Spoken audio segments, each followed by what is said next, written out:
यज्ञात्वा मुनयः सर्वे परां सिद्धिमितो गताः इदं ज्ञानमुपाश्रित्य मम साधर्म्यमागताः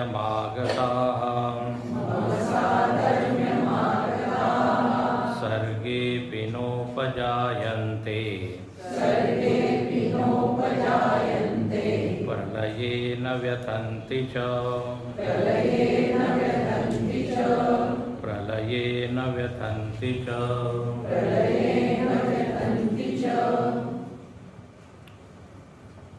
काल आपण पाहिलं की या 14व्या अध्यायामध्ये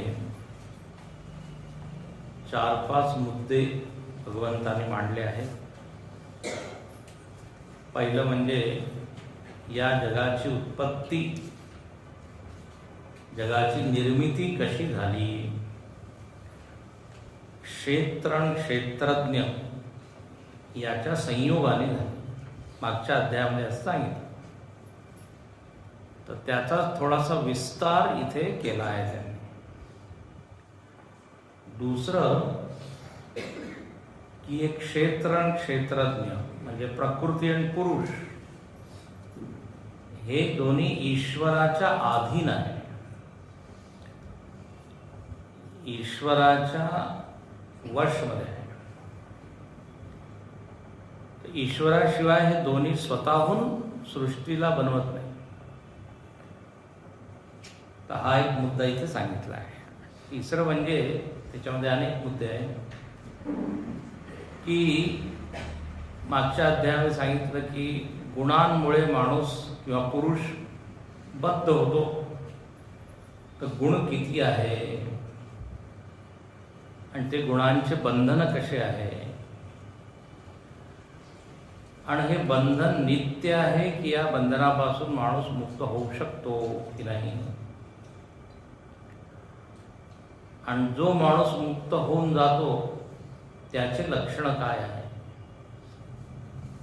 तर हे सगळे मुद्दे इथे भगवंतांनी सांगितले. तर सुरुवात इथे करत आहे की हा विषय मी आधी सांगितलेला आहे, पण आता परत सांगतो, कारण सूक्ष्म आहे, एकदम त्याचं आकलन होत नाही, कळत नाही. परम भूय प्रवक्ष्यामी, हे जे परम ज्ञान आहे हे मी तुला परत सांगतो. ज्ञानाचे कोणते 2 विशेषण सांगितले इथे.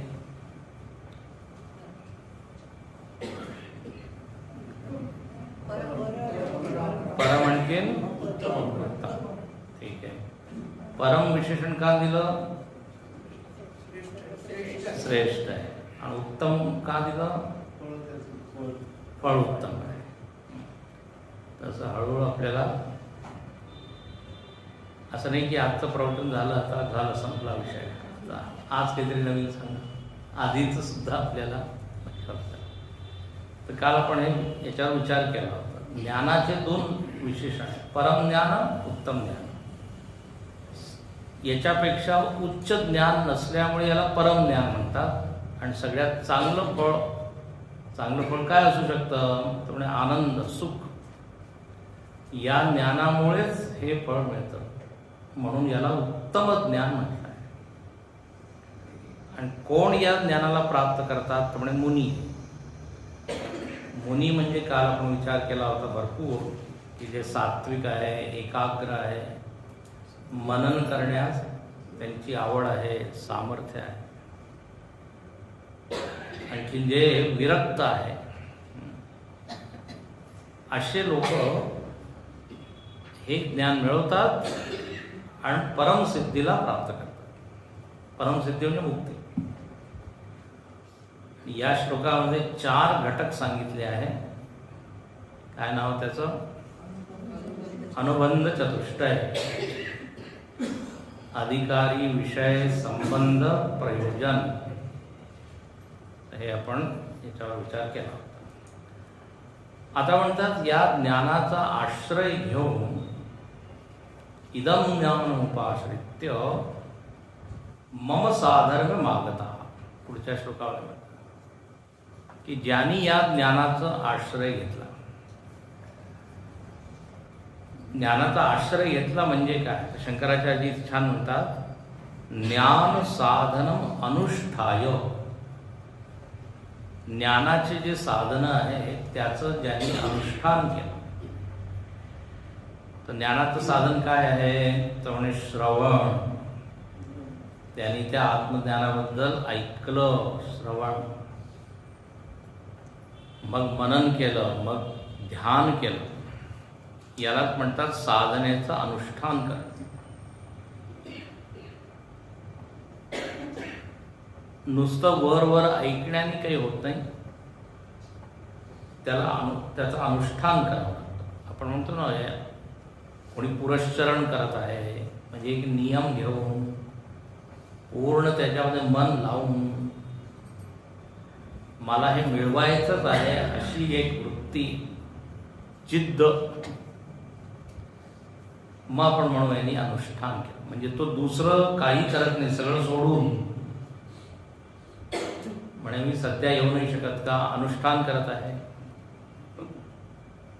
पारायण करतात लोक, किंवा एक माळ घेतात आणि इतक्या दिवस इतके संख्येमध्ये मी करणार आहे. तर अनुष्ठान म्हणजे you should be very sincere. असं वर नाही, तर वेळ आहे का प्रसाराने तरी असं नाही. शंकराचार्य म्हणतात ज्ञान साधनम अनुष्ठाय. त्यालाच म्हणू आपण की त्यांनी ज्ञानाचा आश्रय घेतला. आता जर त्यांनी श्रवण मनन केलं, ध्यान केलं, तर काय होईल? मम साधर्म्य मागता, माझ्यासारखा तो होऊन जाईल. आता हे तर शाब्दिक अर्थ झाला. समान धर्मता, साधर्म्य. मम म्हणजे परमेश्वरस्य, परमेश्वरासारखा होऊन जाईल असा एक अर्थ होतो. याचा अर्थ असा आहे की परमेश्वर जसा काय व्यापक आहे, शांत आहे, सद्गुणांनी भरलेला आहे, तर असे लक्षणं त्याच्यामध्ये दिसू लागतात. तो सुद्धा देवासारखा होऊन जातो असं एक अर्थ. लोक म्हणू लागतात की हा तो भगवंताचा अवतारच आहे आणि याला पाहून देवाची आठवण येते असं लोक. काही लोक म्हणतात संतांना म्हणे आमची प्रार्थना तुम्ही देवापर्यंत पोहोचवा. संत म्हणाले का? तो म्हणाला तुम्ही भगवंताशी फार क्लोज आहात. क्लोज म्हणजे जवळ आहात. काय म्हणतात त्याला मराठीत? निकट, जवळी. तुमचं देव ऐकतील, आमचं तर काही ऐकत. तर साधर्म्य, तर असे हे अर्थ आहेत. पण इथे अजून गंभीर अर्थ याचा अर्थ आहे, याचा भाव आहे. शंकराचार्य म्हणतात मम स्वरूपताम आगता प्राप्त. आगता म्हणजे प्राप्त. म्हणे माझं जसं स्वरूप आहे त्यांचं सुद्धा तसं स्वरूप होऊन जातं.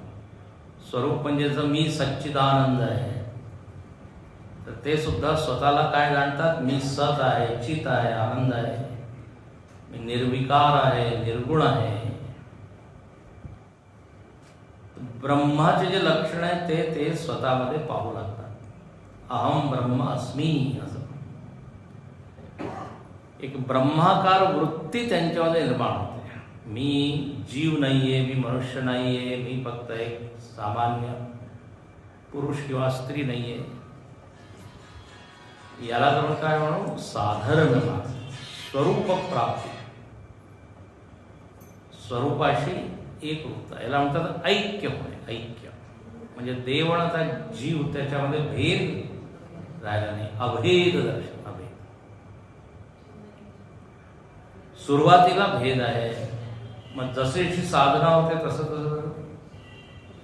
जवळ आणि मग तो अनुभव करतो की ज्ञानी तो आत्मैव मे मतम, की जो परमात्मा आहे तो आत्माच आहे. याला म्हणतात अद्वैत. त्याचा द्वैत तिथे उरलं. तर जसं जेव्हा असा हा साक्षात्कार आपण याला म्हणतो, साक्षात्कार झाल्यावर काय होईल? पुढच्या वेळेस म्हणतात सर्गेपि नोप जायन्ते. सृष्टीमध्ये आता त्याचा परत जन्म होणार नाही. कारण पहा, जन्म सगळे दुःखाचं कारण आहे. जन्मच झाला नसता तर दुःख का? सगळ्याची सुरुवात कुठून आहे? जन्म. न रहेगी बास न बजेगी बास. मूळ जर कट झालं तर मग काय? तर म्हणे सृष्टिकाले न उत्पद्यते प्रलये न व्यथंती. सृष्टी आणि प्रलय याच्यापासून तो मुक्त होऊन जातो. तर ज्ञानाचं असं हे फळ आहे.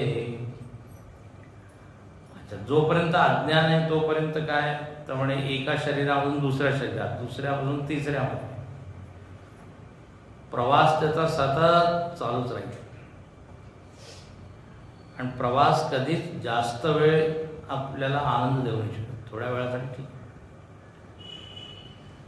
मनःषष्ठानींद्रियाणि प्रकृतिस्थानि कर्षति शरीरं यदवाप्नोति यच्चाप्युत्क्रामति ईश्वर. सगळं घेऊन तो जातो गाठोडं आणि मग परत दुकान उघडतो दुसऱ्या शरीरामध्ये.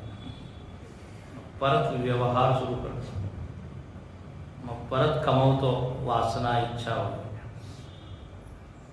पण इथे हा कसा आहे? तर म्हणजे याला ज्ञान झालंय की मी जीव नाहीच आहे, मी ब्रह्म आहे. सर्वोच्च ज्ञान आहे. यस्मिन् सर्वाणि भूतानि आत्मैवाभूत विजानति तत्र को मोह कः शोक. ईशावास्यम ज्याला आत्मज्ञान झाले मग त्याला शोक मोह का होईल? काही कारणच नाही. अज्ञानामुळे शोक आहे, भय आहे, रोग जोपर्यंत आहे तोपर्यंत वेदना आहे, त्रास आहे. रोग निवृत्ती झाली मग काय? Now I am fine. आता मी प्रकृती कशी आहे म्हणाला? ठणठणीत आहे. त्याचप्रमाणे मनाची प्रकृती केव्हा चांगली होईल? तर म्हणे जेव्हा अज्ञानाची निवृत्ती होईल. तर इथे आपल्यासाठी इथे देवाने सांगितलंय की तुम्ही हे ज्ञान मिळवा आणि मुक्त व्हा. आता इथे तो जो मुद्दा मी सांगितला सुरुवातीला की सृष्टी कशी होते, सृष्टीची निर्मिती. आता हा विषय भगवंतांनी तिसऱ्या आणखीन 4थ्या श्लोकामध्ये मांडला आहे. जगाची निर्मिती कशी. आणि हा जो तिसरा श्लोक आहे समजण्यास कठीण आहे. आधीच मी सांगतो थोडंसं जरा टेक्निकल. ते विमानामध्ये बसलं की ते असं सूचना देतात की आता थोडा रफ पॅच येणार आहे, सीट बेल्ट बांधून घ्या. विमान आता वर खाली होते, प्रवास तेवढा सुखद नाही होणार. तर इथे सुद्धा असंच आहे थोडंसं. पण आता सोपं करून मी सांगतो. शंकराचार्य म्हणतात क्षेत्र क्षेत्रज्ञ संयोग ईदृश भूत कारणम. क्षेत्र आणि क्षेत्रज्ञाचा संयोग जेव्हा होतो तेव्हा जगाची उत्पत्ती होते. तर आता ती काय प्रक्रिया आहे? या दोघांचा संयोग काय? आणि दोन म्हणजे कोण? क्षेत्र आणि क्षेत्रज्ञ. आता 13व्या अध्यायामध्ये आपण पाहिलं आहे. हो म्हण असं नका सांगू, पाहिलंय म्हणून सांगू नका, परत सांगा. तर क्षेत्र आणि क्षेत्रज्ञ त्याला दुसरे नाव दिले प्रकृती आणि पुरुष. एक आहे जड, एक आहे चेतन. तर पहा आता इथे काय म्हणत आहे. मम योनिर्महत् ब्रह्म तस्मिन् गर्भं दधाम्यहम् संभव सर्वभूतानां ततो भवति भारत मम योनिर्महद्ब्रह्म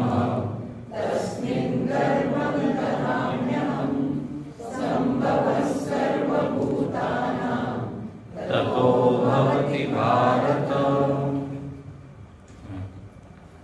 आता इथे असे भारी भारी शब्द आहेत जरा.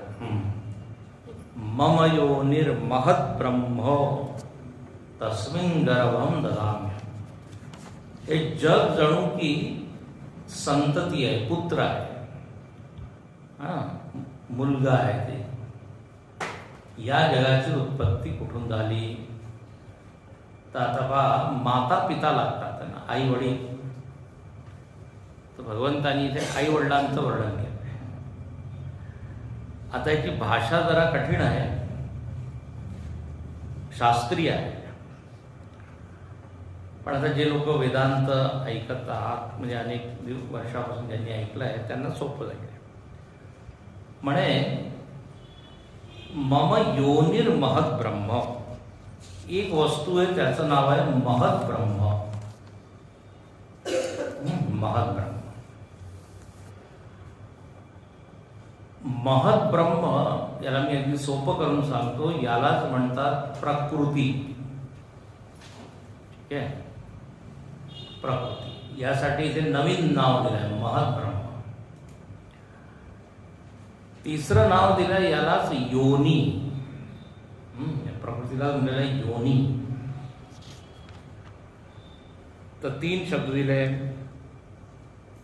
महत् ब्रह्म, योनी, प्रकृती याला म्हणतात. प्रकृतीचे दोन्ही नाव. आणि तिसरं इथे म्हणतात की ही जी प्रकृती आहे किंवा महत् ब्रह्म आहे, ही मम म्हणजे माझी आहे. हळूहळू वेगळं समजायचं आहे. प्रकृती आहे, तिचंच नाव महत् ब्रह्म आहे, तिचंच नाव योनी आहे, आणखीन ती माझी आहे. आता पहा, योनी म्हणजे काय तर म्हणे कारण. योनीला काय म्हणतात? कारण. जिथून या जगाचा प्रसव झाला, जगाची उत्पत्ती झाली, या प्रकृतीला एक नाव दिलं योनी. कारणत्वात योनी, कारण असल्यामुळे त्याला योनी म्हटलं. समर्थ रामदास स्वामी याला म्हणतात मूळ माया. है ना, मूळ माया. माया सुद्धा आहे. तर कारण असल्यामुळे योनी. अच्छा, दुसरं याला म्हटलेलं आहे महत् ब्रह्म. हे 2 शब्द दिले, महत् ब्रह्म. तर आता या प्रकृतीला, जी की जगाची कारण आहे प्रकृती, तिला महत् का म्हटलेलं आहे? महत्. महत् म्हणजे काय असतं? मोठी. तर असं आहे, जे कारण असतं ना ते कार्यापेक्षा महान असतं. 2 आहे, कारण आणखी कार्य. कारण महान आहे, व्यापक आहे. जसं मातीपासून घटाची निर्मिती झाली, तर घट महान आहे की माती? घट तर एवढंच आहे, पण माती अजून आहे. तर या संदर्भामध्ये घट आणि मातीमध्ये आपण काय म्हणतो? महत् कोण आहे? माती. तर प्रकृती कारण असल्यामुळे महान आहे, महत् आहे, म्हणून इथे नाव दिलं महत्. तिसरं, याच प्रकृतीला ब्रह्म म्हटलंय. ब्रह्म. आता ब्रह्म तर वेगळं, ब्रह्म म्हणजे चैतन्य, पण आता इथे प्रकृतीला ब्रह्म म्हटलंय. हे विशेष बरं का, असं इतर ठिकाणी नाही आहे. तर ब्रह्म का म्हटलेलं आहे याला? तर म्हणे याचा एक अर्थ असा आहे, भरणा ब्रह्म. ही प्रकृती भरण पोषण करते. जगाचं भरण पोषण करण्यामुळे हिचं नाव आहे ब्रह्म. तर व्युत्पत्त्यर्थ काय ब्रह्माचं? म्हणजे भरणात ब्रह्म. जे भरण करतं त्याला म्हणतात ब्रह्म. आता उदाहरण आता मी दिलं घट आणि मातीचं उदाहरण दिलं, ठीक आहे. आता घटाच्या संदर्भात माती ब्रह्म आहे, कारण घटाचं भरण पोषण कोण करत आहे? माती. घटाचं जीवन काय आहे? माती. जर मातीला काढलं तर घट कोलॅप्स होईल, नाश. त्याचप्रमाणे या जगाचं कारण ही प्रकृती. प्रकृती नसेल तर जग बनू नाही शकत. म्हणून भरणात ब्रह्म. तर पहा, त्या प्रकृतीचे 3 नावं झाले आणि नाव देण्याच्या पाठीमागे कारण आहे. योनी का म्हटलं या प्रकृतीला? कारण कारण आहे. महत का म्हटलं? कारण कारण महान असतं, आहे की नाही? म्हणून महत. आणि तिसरं, याच प्रकृतीला ब्रह्म म्हटलं कारण पोषण करणार. तर 3 शब्द झाले, प्रकृती, महत, ब्रह्म, योनी. अच्छा, आता इथे देव म्हणत आहे ही प्रकृती माझी आहे, मम. तर मम का म्हणत आहे? तर मम सांगण्याचा अभिप्राय असा आहे की ही प्रकृती स्वतंत्र नाही, माझी आहे, म्हणजे मी त्याचा स्वामी आहे. हां, आपण म्हणतो हे माझं घर, म्हणजे मी त्याचं काय? स्वामी. ही माझी गाडी, ज्याच्यावर आपला अधिकार असतो आपण त्याला म्हणतो मम. कोणची गाडी उभी आहे त्याला आपण म्हणू. ज्याला मी चालू करू शकतो, बंद करू शकतो, नेऊ शकतो. घरं तर एवढे, म्हणजे नाही या घरामध्ये जाऊ नाही शकत, त्याच्यावर माझा काही अधिकार नाही. तर प्रकृती स्वतंत्र नाही आहे, ती अधीन आहे माझ्या. म्हणून भगवंतानी काय म्हणलंय? मम. आता संस्कृतमध्ये याला कसं म्हणू? परतंत्रत्वात् मम. परतंत्र असल्यामुळे मम. आता मी 4 वाक्य सांगतो. परतंत्रत्वात् मम, कारणत्वात् योनी, कारण असल्यामुळे योनी, महत्त्वात् महत्, मोठी असल्यामुळे महत्त्वात्, आणखीन भरणात ब्रह्म, भरण करण्यामुळे, ही भरण करते म्हणून इथं नाव झालं ब्रह्म. तर ही अशी एक प्रकृती आहे. अच्छा, इथंच नाव माया आहे. हां, माया. तर माया हे नाव काय दिलं? तर म्हणजे जी खोटी आहे, खरी नाही, तिचंच नाव काय? माया. हे पहा, आता कळतंय ना कशा वेगवेगळं. अच्छा, या मायेचंच एक नाव आहे शक्ती. शक्ती का आहे?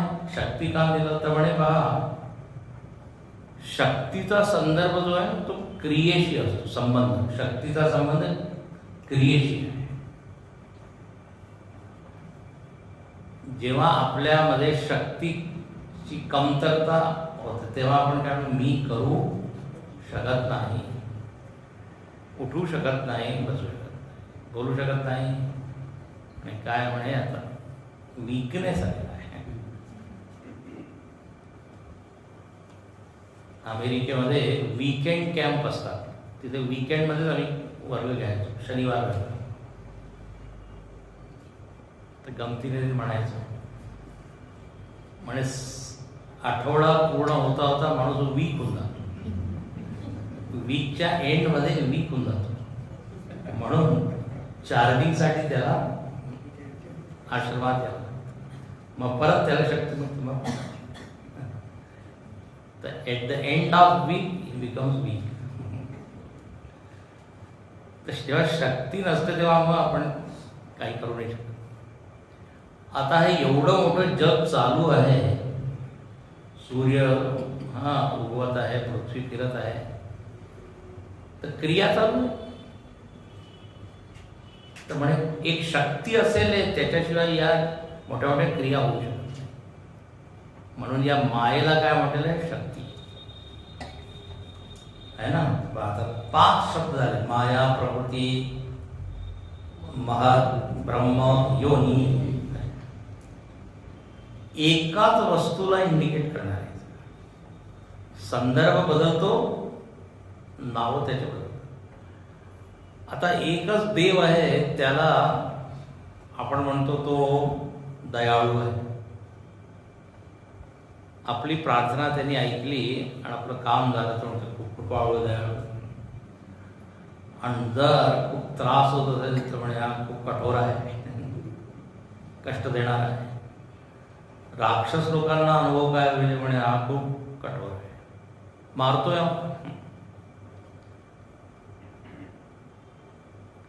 कर्मफळाच्या संदर्भात तोच परमात्मा फलदाता आहे.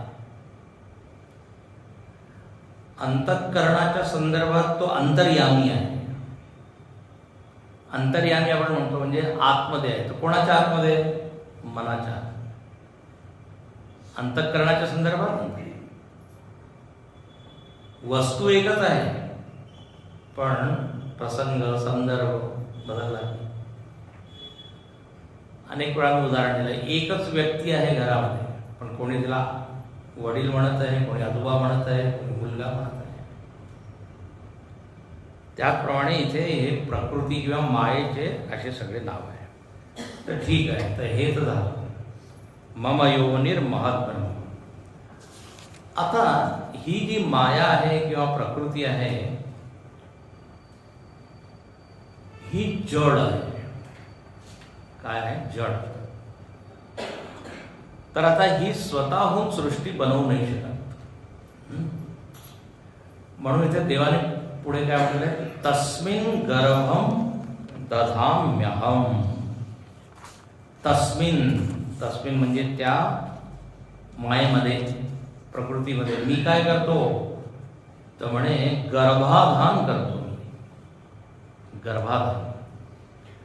तर ही प्रकृती जणू की काय झाली? आई झाली आहे जगाची. म्हणून या प्रकृतीला किंवा मायेला आपण म्हणतो जगदंबा, जगाची अंबा.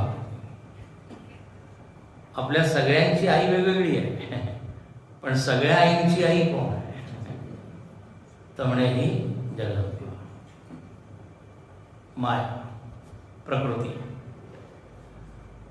आता ही प्रकृती हिच्यापासून जगाची प्रसूती होती.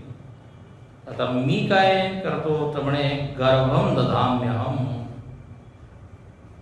गर्भाधान करतो म्हणजे काय? तर असं आहे, ही जी प्रकृती आहे ही जड आहे. तर याच्यामध्ये मी जणू काही चैतन्याला टाकतो. ही प्रकृती चैतन्याशी युक्त होते.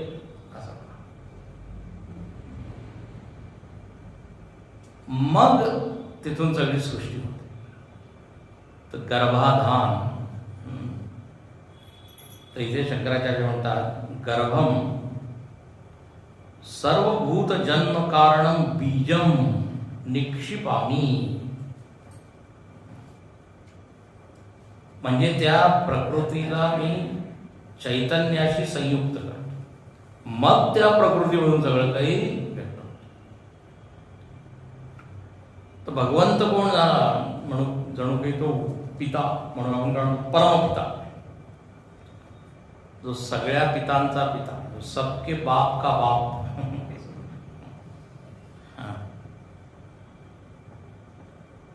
आता इथे जरा अजून कठीण जर याला केलं तर असं आहे, जगाची एक अवस्था आहे. जेव्हा जग उत्पन्न झालं नव्हतं, जग अव्यक्त होतं. अव्याकृत त्याला म्हणतात. काय शब्द आहे? अव्याकृत. आणि आत्ता मी जेवढे नावं दिले, प्रकृती, माया, महत, त्याचं एक नाव अजून आहे अव्याकृत, अव्यक्त. बीज, कारण त्याच्यामध्ये संपूर्ण जग काय आहे? लपून बसलेलं, अव्यक्त आहे. तर त्याला म्हणतात अव्याकृत. जेव्हा हे अव्याकृत जग किंवा ती प्रकृती किंवा मूळ माया त्या चैतन्याशी युक्त होते, तर मग व्यक्त होण्यास ती सुरुवात करते, व्यक्त होते. जसं एक बीज आहे, त्याला जर आपण जमिनीमध्ये पेरलं तर आता खत पाणी टाकल्यावर काय होतं, थोडंसं असं फुटतं, कोंब येतं त्याला, म्हणजे आता व्यक्त होण्यास तयार झालेलं आहे. तर इथे सुद्धा शंकराचार्य म्हणतात, ही जी प्रकृती आहे याच्यामध्ये जेव्हा गर्भाधान होतं, चैतन्याशी युक्त होतं, तर ते चैतन्य त्याच्यामध्ये प्रतिबिंबित होतं. एक शब्द काय, प्रतिबिंबित होतं, संयुक्त होणं, जुळणं. आणि मग ती प्रकृती व्यक्त होते, थोडीशी व्यक्त होते. तर अशी ही जी अवस्था आहे याला म्हणतात हिरण्यगर्भ. हिरण्यगर्भ. असं बीज थोडंसं अंकुरित झालं, कोंब फुटतो की नाही, आपण मोड येतो ना, मोड, तर त्या प्रकृतीला जणू मोड आला. हिरण्यगर्भ. हिरण्यगर्भाला म्हटलेला हा पहिला मुलगा आहे, म्हणून त्या हिरण्यगर्भाचं एक नाव आहे प्रथमज. प्रथमज नाव उपनिषदामध्ये, पहिला जन्म. आणि मग त्या हिरण्यगर्भापासून पंचमहाभूत, मग पंचमहाभूतापासून शरीर, इंद्रिय, प्राण, हे सगळे झालं. तर प्रकृती किंवा माया किंवा महत्तत्व, महत् ब्रह्म, आणि इकडे चैतन्य. चैतन्याचं प्रतिबिंबन झालं, संयोग झाला, हिरण्यगर्भाचा जन्म झाला. आणि मग त्या हिरण्यगर्भ उत्पत्तीद्वारेण मग संभव सर्व, मग सगळं काही उत्पन्न. आता इथे म्हणजे काय, नुसती जर प्रकृती असेल तर त्यानी सृष्टी होणार नाही, नुसतं जर चैतन्य असेल तरी सृष्टी होणार नाही. जर नुसतं आई आहे म्हणजे नुसती स्त्री आहे किंवा नुसतं पुरुष आहे, दोन्ही पाहिजे. तर म्हणजे त्याचप्रमाणे इथे आहे. तर जग झालं, उत्पन्न झालं, म्हणून ततो भवती भारत संभव सर्व भूतानां. त्या हिरण्यगर्भापासून सगळं काही होतं. तसं पहा, समोर आरसा आहे आणि मी आहे, नुसत्या आरशामध्ये प्रतिबिंब नाही आहे. आणि जर आरसा नसेल, फक्त मी असेल तरी प्रतिबिंब नाही आहे. आरसा आणि मी जेव्हा दोन्ही युक्त, तेव्हा काय, प्रतिबिंबाची उत्पत्ती होते. त्याचप्रमाणे प्रकृती आणि पुरुष जेव्हा दोघं संयुक्त होतात, मग त्याचं परिणाम हिरण्यगर्भ. आणि मग आता पहा, हिरण्यगर्भ या शब्दाचा अर्थ काय, ज्याच्या गर्भामध्ये हिरण्य आहे, म्हणजे ज्याच्यामध्ये भरपूर, आता हिरण्यगर्भाचं जर वर्णन करायला जाईल तर ज्याच्यामध्ये ज्ञानशक्ती, क्रियाशक्ती, इच्छाशक्ती, अशा सगळ्या शक्ती लपून असते, त्याला म्हणतात हिरण्यगर्भ, गुप्त आहे. जसं एक बीज आहे, बीज थोडं अंकुरित झालं, आता त्याच्यामध्ये आहे की नाही शक्ती, त्याच्यावरून पानं, फुलं, फळं सगळं निघेल. तर एक गर्भ आहे, त्या झाडाचं काय झालं, गर्भ, बीज. त्याचप्रमाणे या जगाचं ते गर्भ आहे, म्हणून तर आपल्याला हिरण्यगर्भ.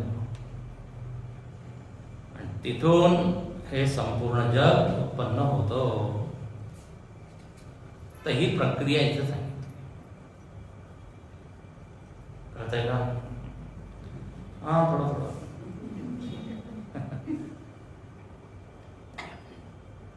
तर महत् ब्रह्म आणि पुरुष इथून सुरुवात करा. आणि मग त्या मायेला महत् ब्रह्म का म्हटलंय, योनी का म्हटलंय, आता हे सगळं कारण तुम्हाला सांगितलं.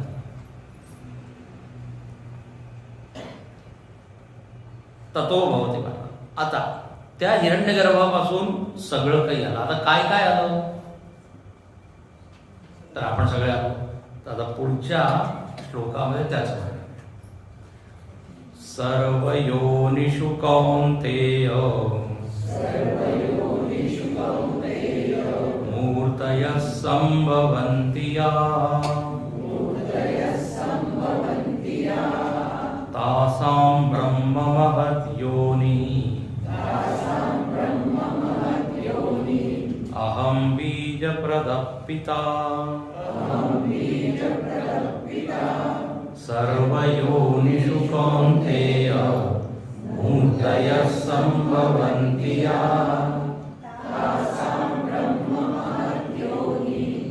अहं बीजप्रदः पिता.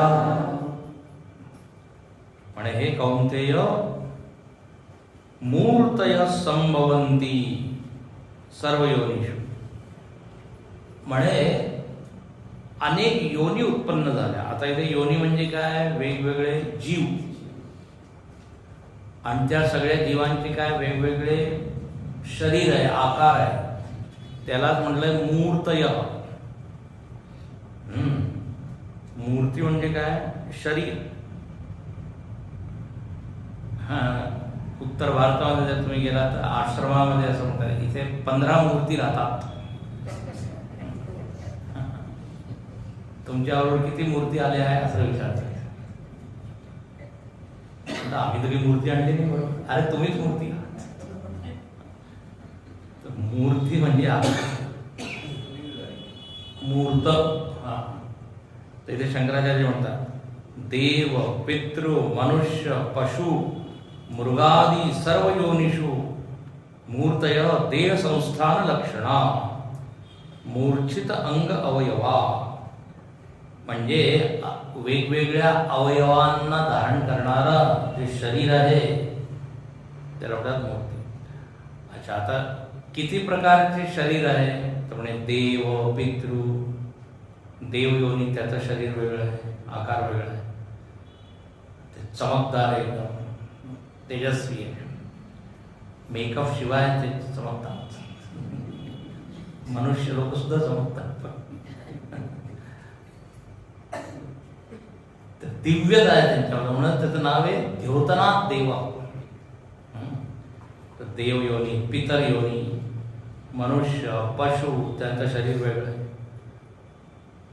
त्यांचे पाय वेगळे, त्यांना शेपूट आहे, शिंग आहे. मनुष्य सुद्धा पशुप्रमाणे आहे, पण देवाने 2 पाय कमी दिले. असे अनेक मनुष्य पशुसारखे म्हणतात ना, मृगा मनुष्य रूपेण मृगाश्चरन्ति. पशु, पशु शब्दाचा अर्थ असतो पश्यति इति पशु, न चिंतयति. जो चिंतन नाही करत, फक्त पाहतो, त्याला काय म्हणतात पशु. पशुला कधी पाहिलं का कुत्र ध्यान करत आहे, गाय ध्यान करत आहे. तर जर आपण सुद्धा चिंतन म्हणून नाही केलं तर आपणही काय त्याच कॅटेगरीमध्ये. स्वामी तुम्ही असं नाही बोलत पाहिजे. मी नाही म्हणत, शास्त्रच म्हणतात. पशुबुद्धी, परीक्षित महाराजांना शुकदेव म्हणतात पशुबुद्धी. पशुबुद्धीला सोड. पशुबुद्धी म्हणजे मी शरीर आहे, बस हीच बुद्धी. पशुला एवढंच ज्ञान आहे मी शरीर आहे. तर इथे म्हणतात पशु शरीर आहे, मृगादी, मृग वगैरे आहे. तर असे अलग अलग वेगवेगळे, अलग अलग हिंदी शब्द, वेगवेगळे भिन्न भिन्न आकार प्रकट झाले. अच्छा, आता या शरीरामध्ये पहा अनेक इंद्रिया प्रकट झाल्या. इंद्रिया आहे 5 ज्ञानेंद्रिया, 5 कर्मेंद्रिया, 5 प्राण आहे. हे सगळं जग आहे. आणि पंचमहाभूत आहे, पृथ्वी वगैरे, सूर्य चंद्र, हे सगळं काही प्रकट झालं. आणि म्हणे तासाम ब्रह्म महद्योनी. याचं मूळ कारण ते महद्योनी आहे, प्रकृती आहे. प्रकृती शब्दाचा अर्थ सुद्धा समजून घ्या. प्रकृती म्हणजे विविध कृती करण्यामध्ये जी समर्थ आहे, विविध प्रकारची निर्मिती ज्याच्यामधून होऊ शकते त्याला म्हणतात प्रकृती. हे पहा, संस्कृतमध्ये जेव्हा शब्द असतो ना तर त्याचा एक अर्थ असतो. कृती करणारी, वेगवेगळ्या प्रकारे क्रिया करणारी, वेगवेगळ्या आकार बनवणारी, ज्याच्यामध्ये अनेक प्रकार आहेत त्याला म्हणतात प्रकृती. असं त्यामुळे ही प्रकृती आहे. आणखीन ही प्रकृती स्वतः काही करू शकत नाही, म्हणून मी बीजप्रद, बीज गर्भाधान करणार, त्याला जीवन देणार आहे. आणि एकदा तिला जीवन आलं की मग ती सगळं काही बनवते. जसं पहा, हे विद्युत म्हणजे विजेचे जेवढे उपकरण आहे त्याच्यामध्ये शक्ती आहे. पंखा फिरू शकतो, ट्रेन चालू शकते, शक्ती आहे. पण जोपर्यंत विजाची उपस्थिती नाही, वीज जोपर्यंत यात जात नाही, सगळं काय डेड, मृत. तार आहे, तार, वायर, त्याच्यामध्ये जर वीज नाही तर आपण त्याला स्पर्श करू शकतो. पण एकदा त्याच्यामध्ये त्याला म्हणतात लाईव्ह वायर आहे असं म्हणतात. त्याचं जीवन. त्याचप्रमाणे प्रकृती या पित्याशिवाय मृत आहे. तर अहम देव इथे म्हणून मी बीजप्रद पिता आहे, कर्ता आहे. म्हणजे दोन्ही पाहिजे सृष्टी करण्यासाठी, दोघं झालं. आता इथे हा विषय झाला, जगाचा विषय संपला. ही जगाची निर्मिती किंवा कृती हा विषय खूप कॉम्प्लिकेटेड आहे. कारण उपनिषदांमध्ये सारखे येतात, वेगवेगळ्या पद्धतीने सांगितलेलं आहे. आणखीन काय याच्यामध्ये स्टार्टिंग ट्रबल आहे. स्टार्टिंग ट्रबल म्हणजे सुरुवात कशी झाली हे समजलं कठीण, मग ठीक आहे.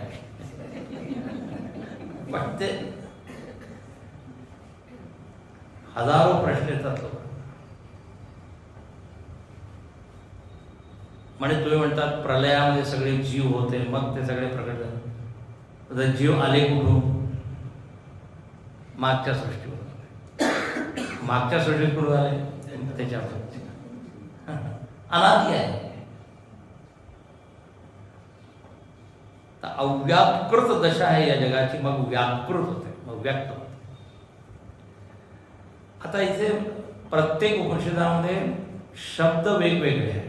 आता सकाळी मी प्रश्नोपनिषदाच्या त्याच्यात सांगत होतो, चेतन पूर्विका सृष्टी सगळ्या, म्हणजे कुठे सांगितलंय ब्रह्माने संकल्प केला, इच्छा केली.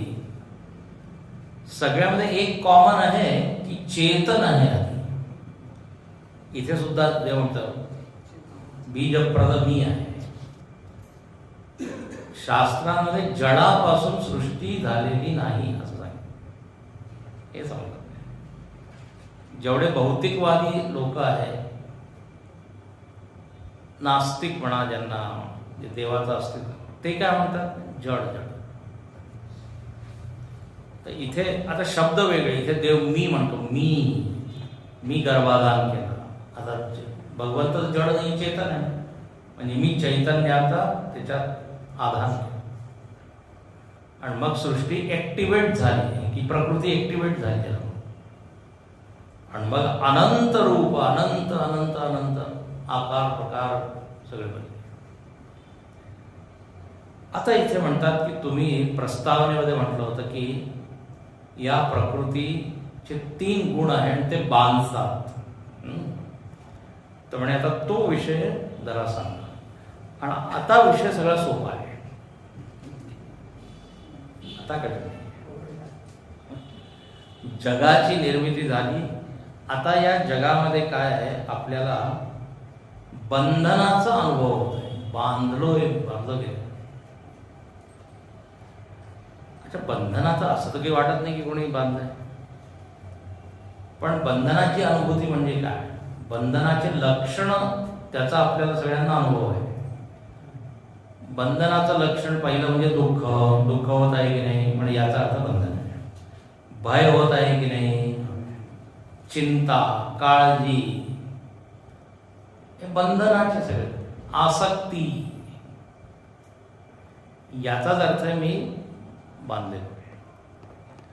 तर आता हे त्रिगुण माणसाला कसे बांधतात, कशामुळे मला भीती आहे, कशामुळे दुःख आहे, कशामुळे सुख आहे, कशामुळे दुःख आहे, तर आता हे मी सांगत आहे.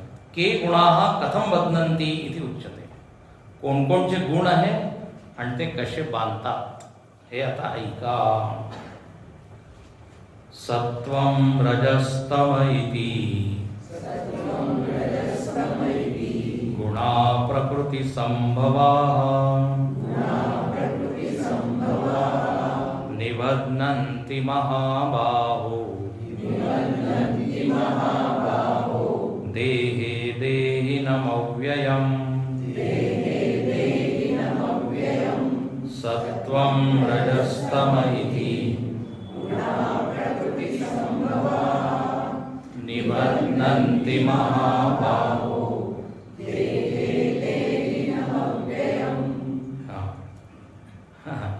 इथे आता अर्जुनाचं नाव काय दिलं आहे? महाबाहू.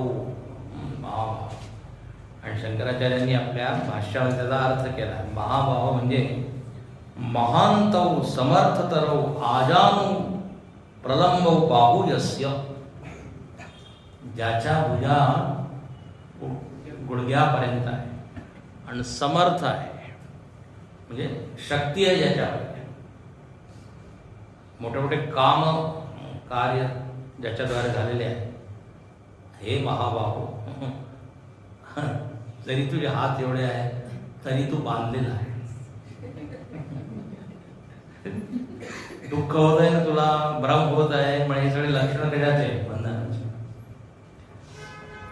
जसं ताप आला आहे याचे लक्षणं काय? डॉक्टर विचारतात. भूक नाही लागत का, असं होतं का, तसं होतं का, म्हणजे लक्षण आहे डेंग्यू. वास येत नाही का? हो म्हणजे कोरोना. आता जास्त आठवण करून झालं ते गेलं. एक वेळ होता, एक काळ होता, त्याला म्हणतात कोरोना काळ. आता असंच ना, जसं वैदिक पिरियड, जसं कोरोना पिरियड वैदिक. त्यामुळे वेगवेगळे लक्षणं सांगतात. असं असं होतंय का? अरे म्हणजे झालंय. तर लक्षणाच्या द्वारे रोगाची ओळख. त्याचप्रमाणे इथे म्हणतात बंधन आहे, लक्षण हे सगळे आहे. भीती आहे मरण्याची, दुःख आहे. तर म्हणे आता ते बंधन कसे आहे, तर इथे सगळ्यात आधी सुरुवातीला इथे म्हणतात की 3 गुण आहे, ज्याचं वर्णन मागे महत ब्रह्म वगैरे केलं. ती त्रिगुणात्मिका आहे.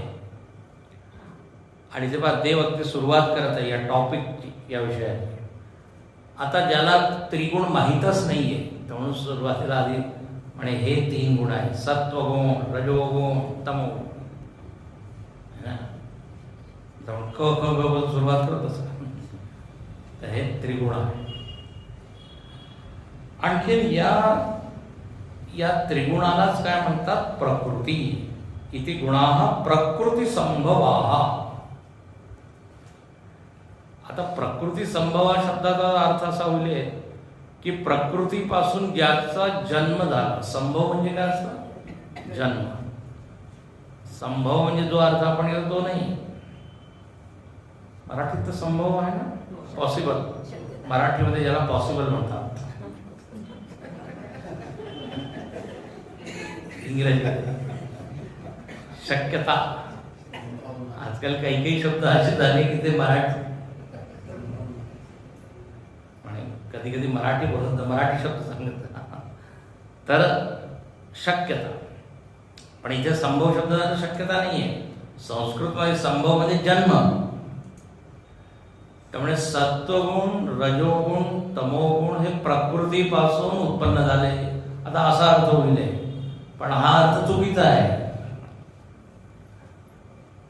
कारण प्रकृती म्हणजेच त्रिगुण आहे.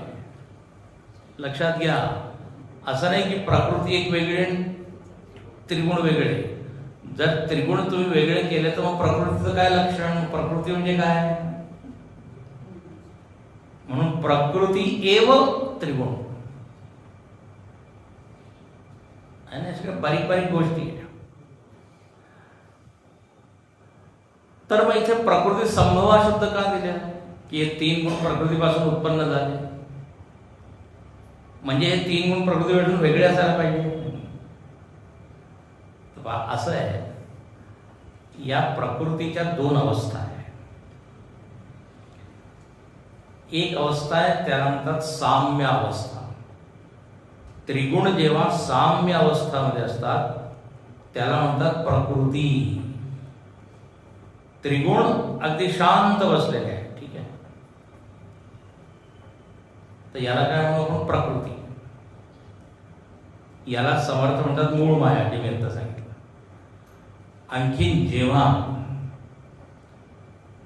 ही प्रकृती ऍक्टिव्हेट होते त्याला म्हणतात क्षोभ उत्पन्न होतो. एक संस्कृत शब्द आहे क्षोभ, क्षोभित होते म्हणजे डिस्टर्ब होते असतं. तर मग काय होतात, ते जे त्रिगुण आहे ते त्रिगुण ऍक्टिव्हेट होतात, सक्रिय होतात. त्याला समर्थ रामदास म्हणतात गुणमाया.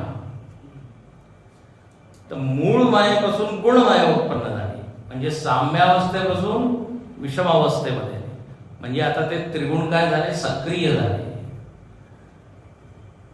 त्यामुळे निष्क्रिय होते, त्याच्यावरून सक्रियता उत्पन्न झाली. म्हणून इथे म्हटलेलं आहे प्रकृती संभवा. कळलं का? काय अर्थ आला? प्रकृती म्हणजे काय? त्रिगुण, त्रिगुणांची साम्य अवस्था. आणि तिथून उत्पन्न झालं गुण म्हणजे ते ऍक्टिव्हेट झाले, सक्रिय. जसं पाणी शांत आहे, एक तुम्ही त्याला खडा टाकला, आता काय? लाटा उत्पन्न होत आहे, चंचल. आता जेव्हा यात हे त्रिगुण जे सक्रिय झाले, मग त्याच्यापासून वैविध्य सगळं उत्पन्न झालं, वेगवेगळे शरीर वगैरे वगैरे. जर हे त्रिगुण तसेच राहिले असते साम्य अवस्थामध्ये तर ते कधीच झालं नसतं. प्रलय कालामध्ये असं असतं, प्रलय कालामध्ये ते साम्य अवस्था. पण जेव्हा व्यक्त होतात मग ते त्रिगुण. आता याचं उदाहरण गुरुजी छान देतात. आधी मी दिलेलं आहे होते. जसं एक चित्रकार आहे, चित्र बनवणार आहे, त्याच्याकडे एक कलर बॉक्स आहे, रंगाचा एक बॉक्स, आणि त्याच्यावर 3 रंग ठेवलेले आहे, लाल, पिवळा, निळा. आणि तो चित्रकारही बसलेला आहे. आता काही चित्राची उत्पत्ती आहे का? नाही. रंग आहे तिथे, पण ते कसे साम्य अवस्था. जेव्हा तो चित्र काढणारा कलाकार त्या रंगाला घेतो आणि मग त्या कॅनव्हासवर वेगवेगळ्या रेषा किंवा मग काय निर्मिती होते? चित्राची निर्मिती. तर कलर बॉक्समध्ये जे 3 रंग आहे ती प्रकृती झाली 3. आणि ते जेव्हा ते व्यक्त झाले मग काय झालं तर म्हणे संभव उत्पन्न झाले मोठे. आणि मग त्यांनी वेगवेगळे चित्रकाराच्या ठिकाणी ठेवा चैतन्याला. ते रंग आपोआप थोडीच त्या कॅनव्हासवर जाऊन. जर असं काही तुम्हाला दृश्य दिसेल की तिथे काहीतरी चित्र बनत आहे, कोणी नाहीये तिथे,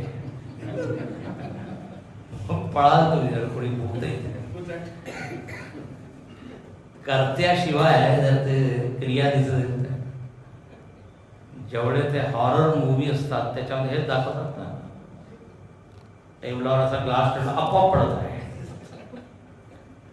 आपोआप पडदे अशी हालत आहे, सगळं काही आपोआप. आणि मग ते संगीतही असं असतं, म्युझिक, भीती वाटते. तर नुसते रंग असतील तर ते चित्र होणार. तर प्रकृती त्या 3 रंगाप्रमाणे आहे.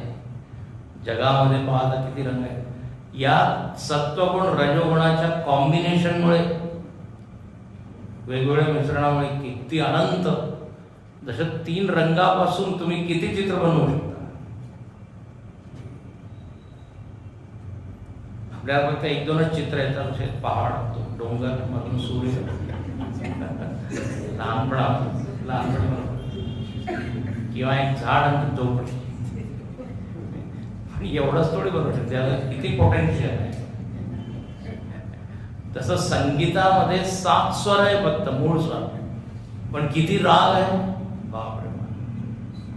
प्रातःकालीन राग, मग सायंकालीन, मग वर्षाकालीन पावसाळा, मल्हार, मेघ मल्हार, बसंत बहार, यमन कल्याण. मूळ फक्त ते 7 आहे, पण तो जो कलाकार आहे पहा किती राग. त्याचप्रमाणे या त्रिगुणापासून वेगवेगळे लोक, वेगवेगळे प्राणी, त्यांचे वेगवेगळे स्वभाव, हे सगळं उत्पन्न झालं. सत्वं रजस्तम इति गुणा प्रकृती संभवा. अच्छा, आणखी आता या त्रिगुणांनी काय केलं? निबध्नन्ति, बांधून टाक. या त्रिगुणांमुळे बंधन आहे. आता कोणाला बंधन आहे? मला बंधन आहे, मी बंधन. आणि इथे मीला जो शब्द दिलेला आहे तो दिलेला आहे देही. माझं काय नाव झालं? देही. आपण सगळे कोण आहे? देही. देही म्हणजे देह अस्य अस्ति, ज्याचा देह आहे, जो देहाचा उपयोग करत आहे त्याला काय म्हणतात? देही. याला एक दुसरं नाव दिलं देहाभिमानी. देहाशी ज्याचा तादात्म्य आहे त्याला देहाभिमानी. गीतेच्या 2ऱ्या अध्यायामध्ये भगवंतांनी हा शब्द म्हटलाय. देही नित्यमवद्योयम देहे सर्वस्य वा. एक आहे देही आणि एक आहे देह. दोघांमध्ये फरक काय? त्यामुळे देही मरत नाही, देह मरतो. तर आता हा जो देही आहे म्हणजे मी, आज आपण आपल्याला काय म्हणतो? देही.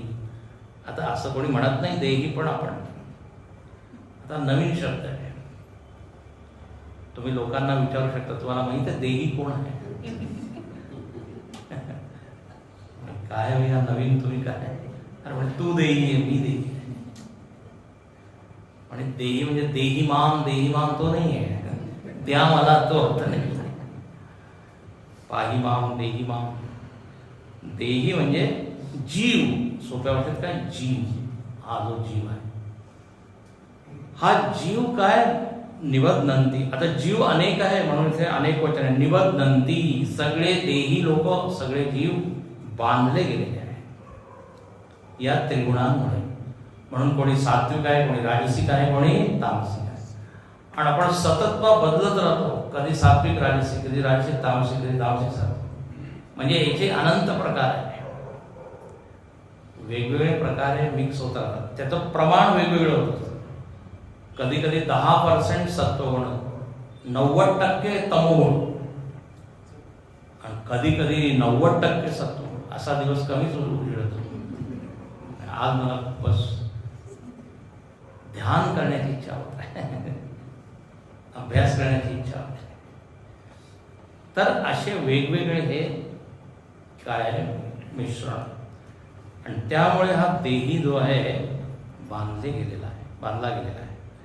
आता इथे पहा, एक शब्द दिलेला आहे, निबध्नन्ति देहिनम देहे.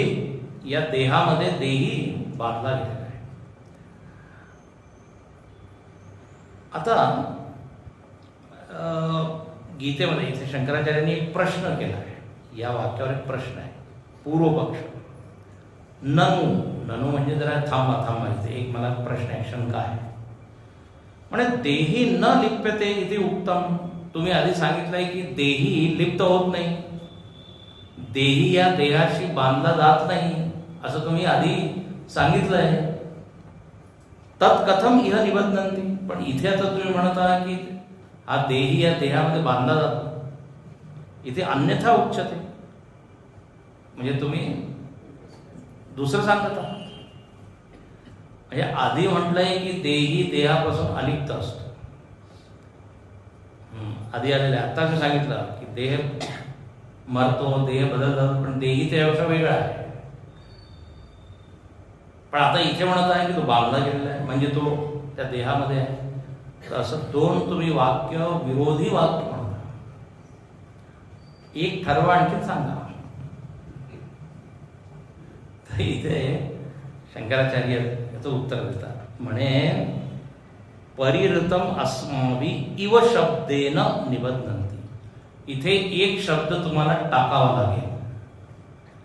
जणू काही तो देही बांधला गेलेला आहे, ऍक्च्युअल बांधलेला नाही. म्हणून तो शंकराचार्यांचे एक शब्दाचा याला अध्याहार टाकावा लागतो. अनेक वेळा असं असतं, आपल्याला समजावं लागतं ना, अच्छा याचा अर्थ आहे, यांनी अर्धवाक्य बोललं पण याच्यामध्ये हा शब्द टाकून तेव्हाच अर्थ पूर्ण. गॅसवर दूध आहे, जरा पहा.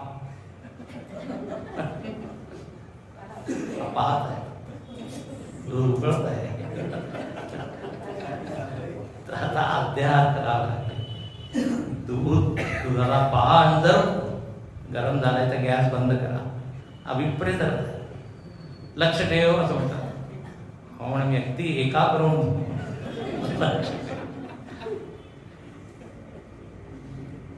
देशबंध चित्तस्य धारणम, दूधबंध चित्त.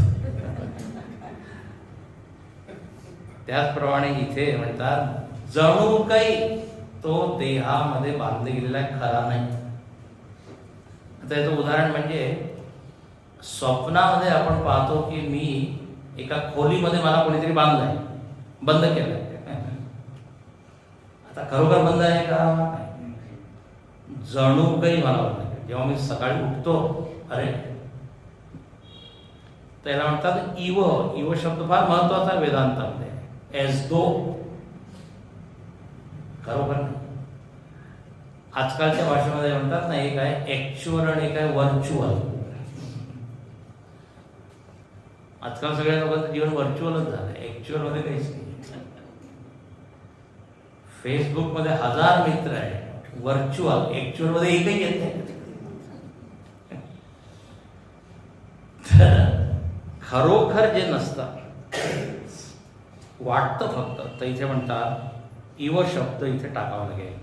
तर याप्रमाणे श्लोकाचा अर्थ झाला की 3 गुण आहे, त्या देहीला जणू काही ते बांधून ठेवतात.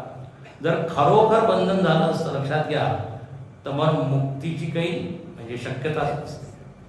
मग हे आपण श्रवण मनन काही करण्यात काही फायदा नाही, कारण ते बंधन खरोखर आहे.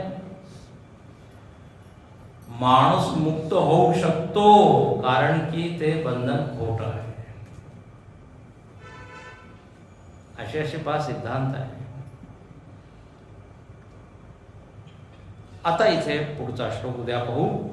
त्याच्यामध्ये म्हटलेलं आहे, आता म्हणे तुम्ही जरा सांगा सत्वगुणांचं काय बंधन आहे. सत्वगुण आला की माणूस कसा अनुभव करतो, रजोगुणामुळे काय, तमोगुणामुळे काय बंधन. आता इथे सगळं त्रिगुण त्रिगुण त्रिगुण सुरू होते. म्हणूनच या अध्यायाचं नाव काय, गुणत्रय पुराण.